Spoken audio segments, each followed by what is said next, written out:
about me, I am brand new to doing stand-up comedy. So don't crush my dreams. I have spent the whole first half of this week binge watching the Netflix show Baby Reindeer. Anybody else seen that? Woo! Yeah, a couple people. Okay, for those of you that haven't seen it, I'm not going to spoil it, but I'll tell you it's a true story about a stand-up comedian who is very subpar, and he becomes rich and famous by getting a stalker. So, if this doesn't go well tonight, I am taking applications for a stalker of my own. Just meet me outside after the show. I am in a relationship. I have been with my boyfriend for 7.5 years. We are not committed enough to get married, but we are too far in to call it quits and start over. And I feel pretty confident that he's not going to break up with me because I've seen his phone and I know he doesn't have enough storage space for any dating apps, so I can do whatever I want now. I'm good to go. I am getting old, not quite as old as Felicia, but I'm getting there. I'm going to be 40 next month. Do you all know what that means? That means I'm only 15 years away from potentially finding affordable housing. Senior living, cheap rent, free STDs. What else did you want? So, when you're approaching middle age, a lot of really weird things start to happen. Like, I knew that I was going to have more aches and pains. I knew I would start to get gray hair. But nobody warned me that at exactly 39.5 years old, my beard would come in. It's like every day I'm having to like pluck the hairs out and then I have a 5 o'clock shadow. It's crazy. Also, I'm developing weird interests, like all of a sudden I really care about birds and gardening.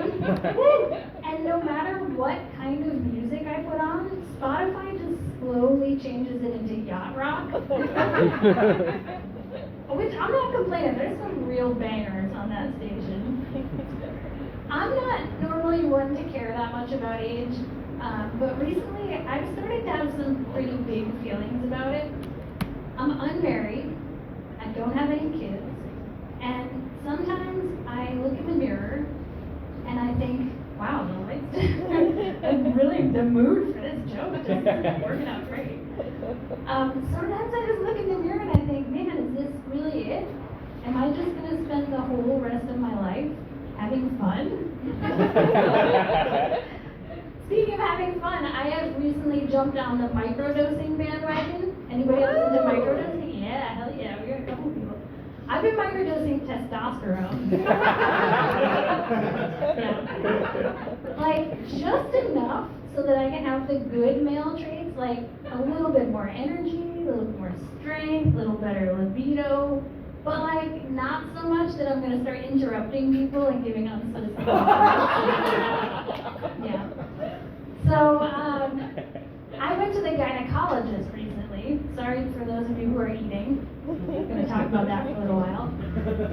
And this man, the gynecologist is a man, he loves the female anatomy. And like, not in a creepy way, but in like an old car enthusiast that knows like every detail about every make and every model of car, even the really obscure ones. I get in there and he's like, a 1984 Chevrolet Cavalier. Classic. The suspension is great on this thing. Very spacious interior. Fluids are looking a little low though. Have you been getting in service regularly? Surprised you opted to keep the original carpets. This man was so excited to talk about my genitals. And the first thing that he said to me when I came into the room was, have you ever seen your vagina in HD on a 48-inch plasma screen? And I was like, no, have you? you? Turns out, at this office, they live stream your internal exam. So you can have a spelunking adventure in your very own cave in real time. If you thought a regular pap smear was awkward and uncomfortable, you may have seen nothing until you've seen it in HD right in front of your face. And the best part was this doctor was narrating the entire experience the whole time, and he's in there quizzing me on anatomy. He's like, you see that? Do you know what that is? And I was like, I'm sorry, I can't hear you with all the reverb down there. I always thought that maybe I would make a midlife curtain call and try my hand at being a lesbian. But after that point of view, I can't. I can't. I think I found the one thing that we don't give men enough credit for. The fact that you guys are willing to get down in that Anyway, at my appointment, we discovered that my hormones are all screwed up after 20 plus years of being on birth control. I got put on the birth control pill when I was 16, which is crazy because my mushroom haircut and my personality were already going just fine. Did not need that. Anyway, Dr. Vagina, who is, by the way, an expert in women's hormones, told me that I needed to take testosterone. But even he was like, I don't really know how much. You should just start with like a pea-sized amount and then slowly increase from there. If you start to grow an Adam's apple, you've gone too far. So far, so good. And I am starting to feel a lot better, which is great. And I was hoping that when I get my labs redone, that I could take my blood work into my job and I could show them the results and ask for a raise.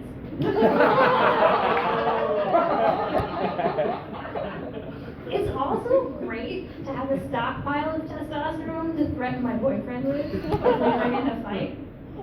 Keep it up, and I will overdose. We'll see how you like dating a girl that's bigger than you. Yeah, he's intimidated. I figured that I should make the most out of this testosterone, and so I got a gym membership. Trying to milk that for all it's worth. At this point, though, I don't even go for the workout anymore. I am there for the entertainment. The gym is where the worst of humanity is on display. And when I say humanity, I mean men, mostly. It's always men. The other day, I'm in the gym, I'm working up the sweat on my elliptical, being the basic white bitch that I am, and in walks this tiny bald man sporting a Second Amendment shirt. It's a long sleeve, by the way. You wouldn't dare bare those arms at the gym. Now, there are more open treadmills to choose from than there are pockets in this man's camo cargo shorts. But he picks the treadmill directly in front of me.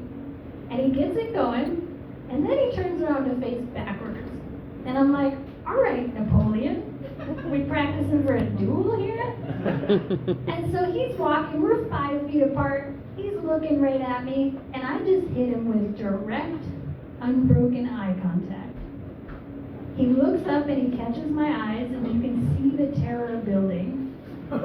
He makes it about 20 paces before he hops off that treadmill and runs away. And I called after him, so much for stand your ground, buddy. Now, this guy drives a van to the gym. And I know it's his van because of the bumper stickers that say things like, keep honking, I'm reloading, and black guns matter.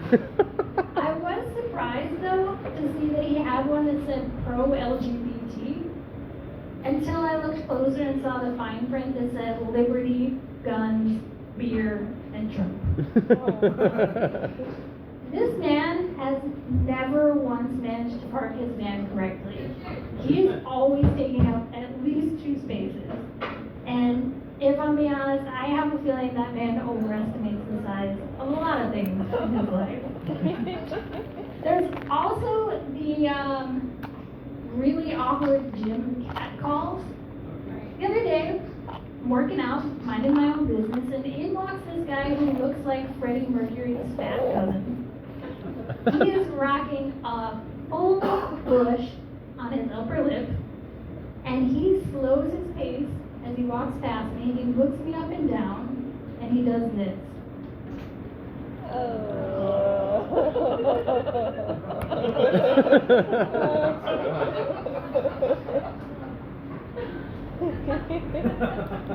Now, I don't know if that's directed at me, or if he's just testing out the flavor saver to see what's left of breakfast.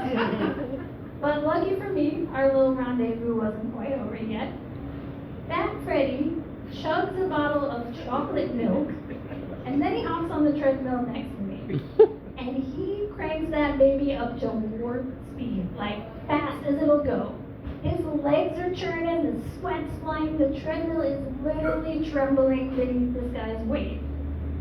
His athletic prowess is on full display for a breathtaking 20 seconds before he nearly flies off the end of the treadmill, narrowly escaped biting the dust.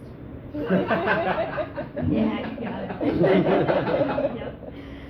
And I'll give it to him. It was a creative interpretation of speed dating. Nothing says relationship material like a man that can go hard for 20 seconds.